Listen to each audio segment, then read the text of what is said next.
What's up, guys? Plan for today. Most of my lights up front actually work, and I can make them all work, but this side marker here, apparently the side markers do double duty. They're a running light, and when you hit the turn signal, they switch over and blink with the turn signals. Wiring is a little screwy on this thing, and you know, it's just infested with these stupid things all over. It's got them all over. So I got the harness from the old red truck that this chassis came out from underneath, and that is relatively unscrewed with. I mean, I got a let me see, I got a little bit I got to do for the wipers or something, or is that might just be the pump, but this plug is missing off of there, and there's a body ground that I gotta take care of. Yeah, that's about it. But besides that, you know, it's fairly clean and looking in decenter shape than what I got. So I'm gonna put this harness in instead of trying to figure out what the hell Mr. Numpty, and you might have seen in my other older videos, there was these stupid lights that the guy put on there, and I got rid of those. Why would you do that? And if anybody's thinking how badly I mangled this truck, well, just look at what the other guy did. In a space of 4 square inches, you got 1, 2, 3, 4, 5, 6, 7 holes. 7?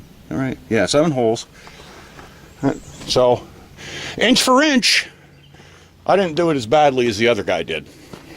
But if you're worried about how bad I'm mangling this truck, you can go jump in the lake, because I'm doing what's working, hopefully. I did get down here on this.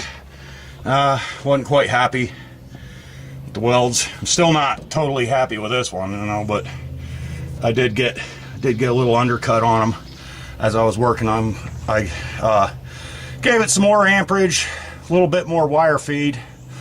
I heard some guys talking, lower your wire feed a bit and give it more amps, but if I lower my wire feed when I'm going vertical, I can't exactly say what, but it just don't work for me. I had to put up the wire feed a little bit, but I'm getting a little bit of undercut there, so I know I'm getting penetration. And you know, look at these freaking monsters.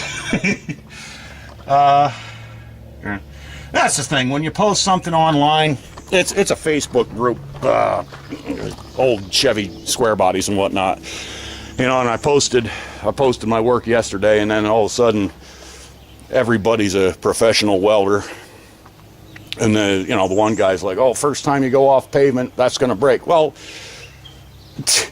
no, it ain't, because this truck ain't, first of all, this truck ain't gonna go four-wheeling.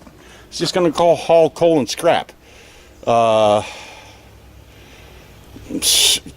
Might not have been the most pretty welds, but you know, I had faith in them. But then all these people talking me down, you know, got me second guessing myself. So I went in, ground the welds out a little bit, and hit it again. I'm happier with it. Looks a little better, but still, I don't think I'd have needed to do that. But you know what? It's better to do it while I can than, Jesus Christ, if it would have snapped and park and brake would have let go, you know, that'd be bad. That could be real bad. Okay. I am gonna get on to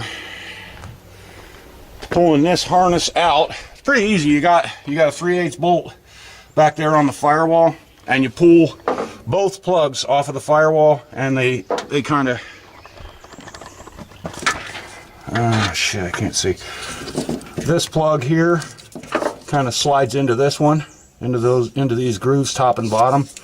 You know, so you slide them together first, then you plug the whole thing in, and you run your bolt in.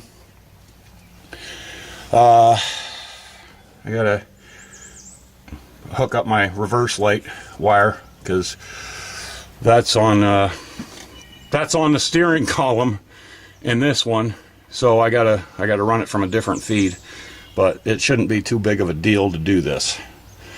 And I hope this works, because electrical, I'm not good at electrical.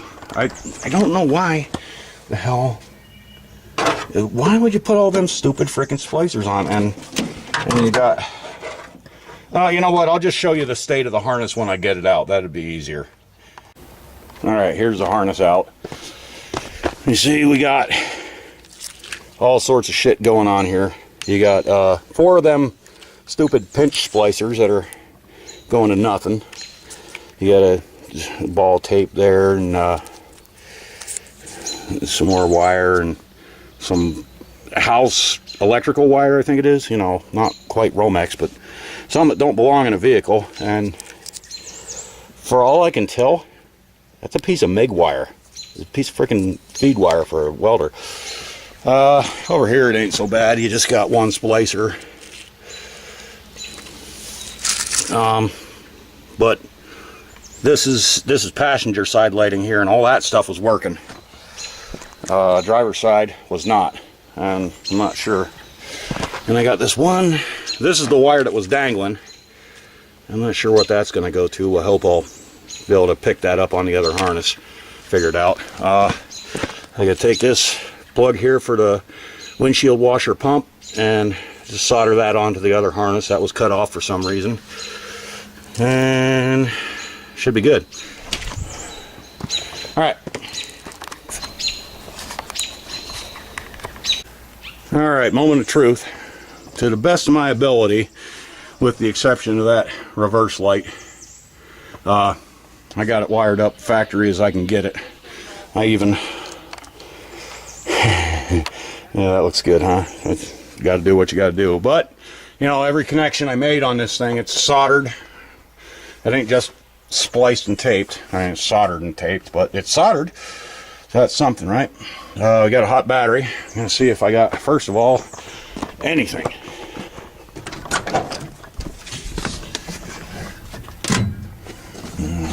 Watch the smoke roll. Hey, look at that. I got a running light.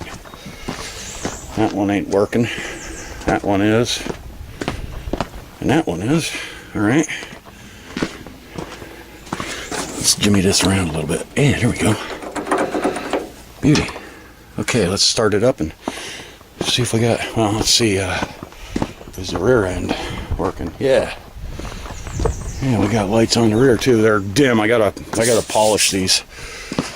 But so far, so good.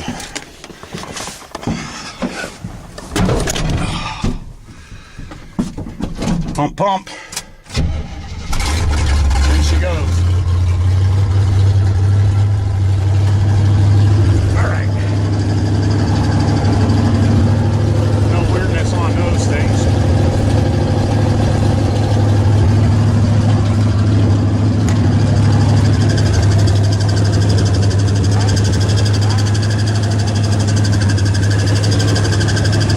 Something don't sound good.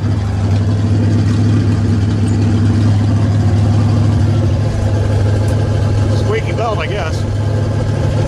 That's going.